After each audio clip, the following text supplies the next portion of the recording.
বাচ্চা মেয়েটির সাথে ধাক্কা লেগে ফাইলটি পড়ে গেলে মেয়েটি বলে, চোখে কি দেখিস না? তখন বাচ্চা মেয়েটি ক্ষমা চাইতে থাকে। ভদ্রমহিলা বলে, ছোট মানুষ ক্ষমা করে দাও। এটা বলে চলে যাওয়ার সময় বাচ্চা মেয়েটি পেছন থেকে ডাক দিয়ে বলে, ম্যাডাম আপনার টাকা পড়ে গিয়েছে। মেয়েটি টাকাগুলো নেওয়ার সময় লোকটির গলায় একটি লকেট দেখতে পেয়ে অন্যমনস্ক হয়ে পড়ে। বাচ্চা মেয়েটি বলে, ম্যাডাম কি ভাবছেন? মেয়েটি টাকাগুলো নিয়ে ধন্যবাদ দেয় আর বলে, তুমি এই লকেটটি কিভাবে পেয়েছ? লকেটটি আমার মা আমাকে দিয়েছে।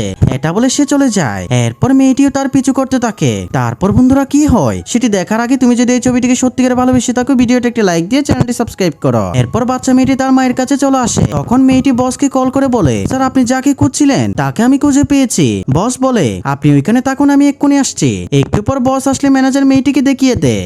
এরপর ভদ্রলোক মেয়েটির কাছে গিয়ে নিজের পরিচয় দিলে মেয়েটি তাকে চিনতে পারে না। তখন ভদ্রলোক লকেটটি দেখিয়ে বলে, 5 বছর আগে আমি যখন ক্ষুধার্ত অবস্থায় পড়েছিলাম তখন আপনি আমাকে টাকা দিয়ে সাহায্য করেছিলেন।